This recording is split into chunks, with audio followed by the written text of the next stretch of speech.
कांग्रेस में कई लोग हैं जो आज भारतीय जनता पार्टी में आना चाहते हैं और पार्टी के नेतृत्व ने भी ये तय किया है कि जो अच्छे लोग हैं, जिनकी सामाजिक छवि अच्छी है, जो ज़मीन पे काम करते हैं और जनता के हितों का ख्याल रखते हैं।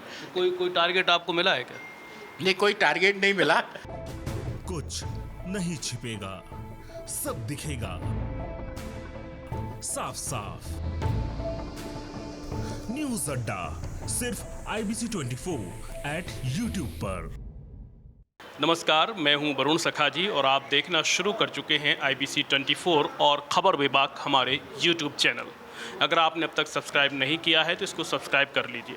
आज हमारे साथ हैं मध्य प्रदेश सरकार में मंत्री OPS भदौरिया जी। भदौरिया जी, आपका बहुत बहुत स्वागत है। धन्यवाद, नमस्कार। भदौरिया जी, आपसे सवाल थोड़े तल्ख रहेंगे क्योंकि अभी आप भारतीय जनता पार्टी में नई बहू के रूप में हैं। अभी लोगों ने आपको पुरानी बहू चाबी के गुच्छे सौंपे कि नहीं सौंपे? अब मैं नई बहू नहीं हूँ, मुझे लगभग 4 साल होने जा रहे हैं और इन 4 सालों में पार्टी की रीति, पार्टी की नीति, पार्टी के रिवाज, पार्टी के संस्कार और पार्टी के सिद्धांत लगभग पूरी तरह से इन सब चीज़ों में घुल मिल गया हूँ। और मैं बड़े गर्व के साथ कहना चाहता हूँ कि जब वास्तव में मैं पार्टी में नई बहू था, तब भी पार्टी के वरिष्ठ परिवार के सदस्यों का जो स्नेह और प्यार मिला, तो मुझे कभी ये महसूस नहीं हुआ कि मैं कोई एक नए और अलग परिवार में आया हूँ। सदैव एक परिवार के भावना से हमारे सभी वरिष्ठ नेताओं का स्नेह और कार्यकर्ताओं का प्यार प्राप्त हुआ और एक जैसे दूध और पानी मिल जाते हैं उसी तरह से मैं मिल गया हूँ। मुझे कोई अलग तरह का प्रकार प्रतीत नहीं होता है। अभी जो सासें हैं उन्होंने संदूकों की चाबियां गुच्छियां सौंप दी हैं आपको? अपने बुंदेलखंड में होता है ऐसा? जी, देखो, ये भारतीय जनता पार्टी एक परिवार है, तो अब सास और बहू से तो हम इसकी तुलना नहीं कर सकते। लेकिन हाँ, जो परिवार में परिवार के मुखिया की जो भूमिका होती है, हमारे वरिष्ठ नेतागण उसी भूमिका के तहत हम लोगों को संरक्षण भी दे रहे हैं और हमारा पूरा हमको मदद भी कर रहे हैं। आप जिनके झंडे के बैनर तले आए थे, आप जिनके साथ आए थे, क्या उनका भी कोई भोपाल कनेक्शन आने वाले दिनों में दिखाई देगा? सिंधिया जी पूरी तरह से समरसता के साथ भारतीय जनता पार्टी में समाहित हो गए हैं, एक परिवार की तरह समाहित हो गए हैं। और भारतीय जनता पार्टी संगठन आधारित पार्टी है, व्यक्ति आधारित पार्टी नहीं है। तो ठीक उसी परंपरा के अनुरूप हमारे नेता श्रीमती ज्योतिरादित्य सिंधिया भी उसी तरह से काम कर रहे हैं, हम सब लोग भी उसी तरह से काम कर रहे हैं। जो आंतरिक राजनीतिक विरासतों का जो सबको अधिकार मिला होगा, तो सिंधिया जी क्या दिल्ली की ही राजनीति करते रहेंगे कि भविष्य में कभी मध्य प्रदेश की तरफ भी देखेंगे? सिंधिया जी के बारे में मैं व्यक्तिगत रूप से मेरी राय ये है कि इस परिवार ने कभी पदों की राजनीति नहीं की, लेकिन पार्टी ने और संगठन ने जो जिम्मेदारी है उसको पूरी ईमानदारी से और निष्ठा के साथ निभाया भी है।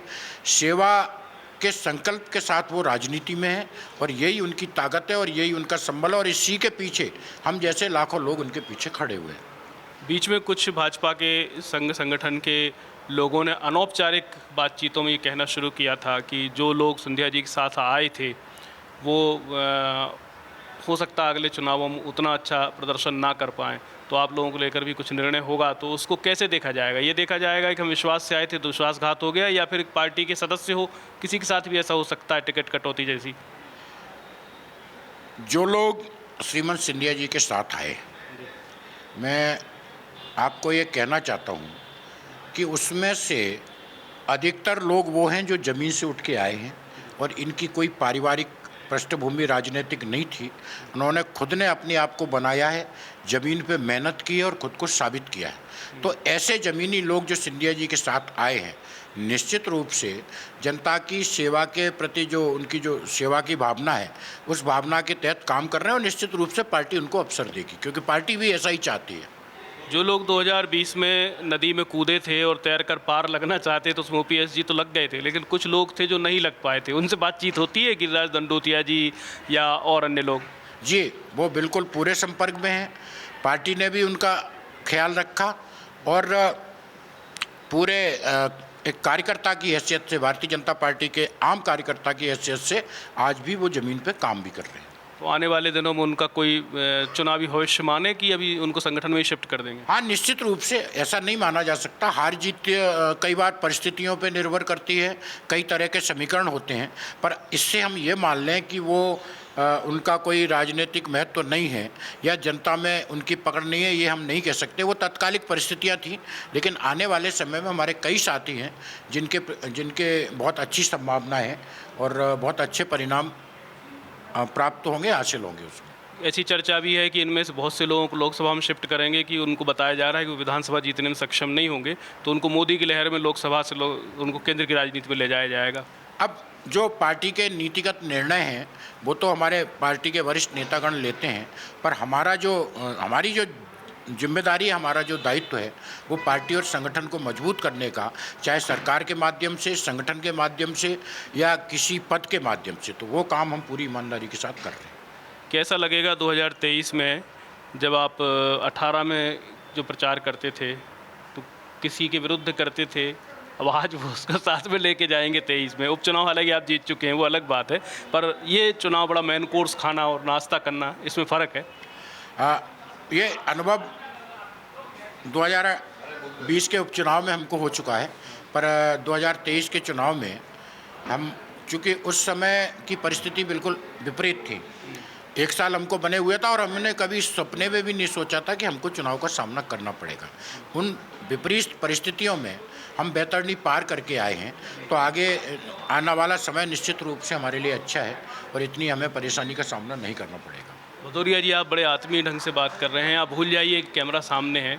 सच सच बताइए, सच बताइए कि आपने जब कांग्रेस छोड़ी होगी तो कारण क्या था? ऐसी क्या बात होगी? बहुत से लोग तो आप में से मंत्री थे, ऐसी क्या वजह हो गई इतनी बड़े पैमाने पर तोड़ फोड़ हो गई? ऐसा क्या कांग्रेस खराब कर रही थी? भाई लोग बदलते हैं तो सरकार सत्ता में जाने के लिए, आप लोग तो चलती हुई सरकार सत्ता को छोड़ करके आप विपक्ष में आने के लिए बदला था आपने। राजनीति में जब हम आए हैं तो सिर्फ पद हमारा लक्ष्य नहीं है, सेवा की भावना के साथ हम राजनीति में हैं। और 2018 के चुनाव में जो वादे हम अपने क्षेत्र की जनता से करके आए थे, निश्चित रूप से एक साल में हमने ये महसूस किया कि हमें ठगा जा रहा है। हमारे साथ तत्कालीन कांग्रेस के मुख्यमंत्री और उनके जो निजी लोग थे वो पक्षपात कर रहे थे। एक तरह से राजनीतिक रूप से हमको हाशिए पे लाया जा रहा था, हमारा आधार खत्म करने का प्रयास किया जा रहा था, हमारे विकास काम अवरुद्ध कर दिए जा रहे थे। तो अगर ऐसे ही 5 साल चलता रहता तो निश्चित रूप से एक तरह से हमारी राजनीतिक हत्या हो जाती। तो उस एक तो जो जनता से हम वायदा पूरा करके आए थे उसको पूरा करने के लिए और राजनीति में अपना वजूद बनाए रखने के लिए, और ये हर व्यक्ति का एक निजी अधिकार है, तो ये हमारा निर्णय लेना हम पड़ा, ये हमारी मजबूरी थी। पर मुझे लगता है कि वो निर्णय पूरी तरह से सही था। आज मैं बात करूं, करीब 1.5 साल का कार्यकाल था कमलनाथ जी का, एक फूटी कौड़ी मुझे मेरे क्षेत्र के विकास के लिए नहीं मिली थी। आज मैं गर्व के साथ ये बात कहना चाहता हूँ कि 1000 करोड़ रुपए के विकास कार्य सिर्फ और सिर्फ मेरी विधानसभा क्षेत्र में चल रहे हैं। पूरे भिंड जिले की बात करूँ, अगर बड़ी योजनाएं भी छोड़ दूँ तो लगभग 5000 करोड़ के विकास कार्य, आपका अटल एक्सप्रेस वे, ऐसी तमाम, अभी मेडिकल कॉलेज की माननीय मुख्यमंत्री जी ने घोषणा की, नगर निगम बनाने की घोषणा की, हमारे रौन को नगर पंचायत दिया जो कांग्रेस ने ख़त्म कर दी थी, हमायन को तहसील दिया, गोरमी को कॉलेज दिया।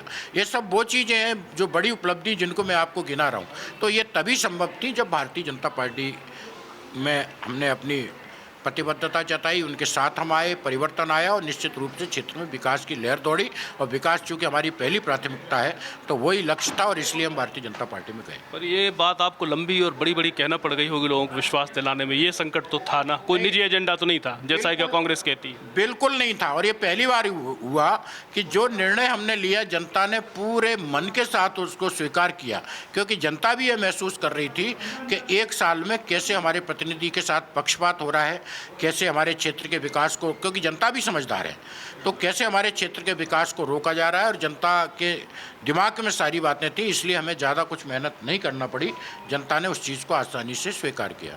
आखिरी सवाल, बहुत ईमानदारी से बताइएगा, कांग्रेस में अभी और भी आपके दोस्त रह गए हैं कि सब आ गए? कांग्रेस तो एक इस समय डूबता हुआ जहाज बन गया है। मेरा सवाल बहुत सीधा है, दोस्त अभी हैं वहाँ आपके और के सब आ चुके हैं, हो तो कोई नाम खुलासा करेंगे? कांग्रेस में कई लोग हैं जो आज भारतीय जनता पार्टी में आना चाहते हैं और पार्टी के नेतृत्व ने भी ये तय किया है कि जो अच्छे लोग हैं, जिनकी सामाजिक छवि अच्छी है, जो ज़मीन पे काम करते हैं और जनता के हितों का ख्याल रखते हैं। कोई टारगेट आपको मिला है क्या? नहीं, कोई टारगेट नहीं मिला, लेकिन जो अच्छे लोग हैं उनके लिए निश्चित रूप से दरवाजे खुले हुए, उनका स्वागत है, अच्छे लोगों को हम साथ लाएंगे। बहुत बहुत शुक्रिया। ओपीएस जी बहुत बेबाकी से बात करते हैं, बहुत ईमानदारी से भी बात करते हैं। ये जानकर बड़ा अच्छा लगा कि वो पिछले 3 वर्षों से कम मंत्री के दायित्व में हैं और फिलहाल उनको शिवराज सिंह चौहान से कोई कंप्लेंट नहीं, आगे होगी तो कह नहीं सकते। नहीं, कोई कंप्लेंट नहीं होगी। बहुत शुक्रिया, धन्यवाद।